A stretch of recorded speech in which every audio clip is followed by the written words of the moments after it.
যেখানে দেশটনি এখন পর্যন্ত সাজাপ্রাপ্ত সংগঠন, এখানে আইন আছে পরিষ্কার, সাজাপ্রাপ্ত কোনো সংগঠনকে নিবন্ধন দেওয়া যাবে না। সেই প্রতিষ্ঠান আজকে হোটেল শেরাটনে বসে নিবন্ধন নিয়ে যায়, আর আমরা যারা ফুটপাতে আছি, যারা আমরা রাস্তায় আছি, যারা জীবন বাজি রেখেছি, যারা এই 24 আন্দোলন করেছি, তাদেরকে তারা নিবন্ধন দেবে না।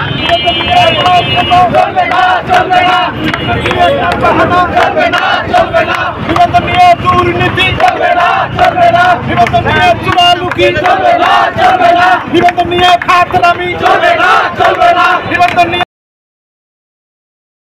এবং 2018 সাল 2012 সাল থেকে মৌলিক বাংলা কার্যক্রম চলছে এবং আমরা সবসময় এই রোদের মধ্যে থেকেই অভ্যস্ত। আসলে আমাদেরকে ঘরের মধ্যে বন্দি করে রাখলে আসলে ঘরের খাঁচার ভাগ হয়ে যাবে আর কি। তো সেক্ষেত্রে একটু জিজ্ঞেস করি, রাজনৈতিক দলের নাম কি আপনার? আমাদের মৌলিক বাংলা দল। আপনারা যদি একটু গুগল সার্চ দিয়ে দেখেন, আপনারা কিন্তু এটার লম্বা একটা হিস্ট্রি পাবেন আপনারা। আমরা 2012 সাল থেকে এই দলটা মানে সংগঠনটা প্রতিষ্ঠিত।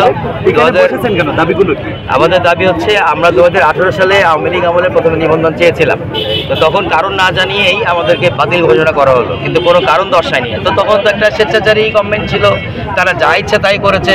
তারা মৌলিক বাংলা দলটা শুনেই তো বুঝতে পারছেন যে এটাকে বাংলাদেশপন্থী দল, এটা মোটামুটি ভারত বিরোধী একটা দল, যার কারণে তখন দেয়নি। এটা মেনে নেওয়া যায়, কিন্তু 2024-এ এসে 2024-25-এ আমরা যখন এখানে আবার নিবন্ধন চাইলাম, তো এইবারেও আমাদেরকে একই দশা করে একটা মিথ্যা অপবাদ দিয়ে আমাদেরকে এখন পর্যন্ত দলে নবীন নিবন্ধন দেওয়া হচ্ছে না।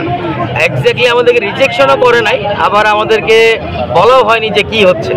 তো এই ক্ষেত্র থেকে আমরা আমাদের দল নিয়ে বসছি। আমরা এখানে 5 দিন ধরে অবস্থান ধর্মঘট করছি, আজকে 5th ডে। তো আজকে আমাদের বিভিন্ন উপজেলা থেকে, বিভিন্ন জায়গা থেকে লোকজন আসতেছে। যে আমরা লাইভে আছি, একটু সংক্ষিপ্ত করি। বিষয় হলো যে আপনাদের দাবি, আমাদের দাবি হচ্ছে নিবন্ধন নেওয়া, আমাদের দলীয় নিবন্ধন দেওয়া লাগবে, এটাই আমাদের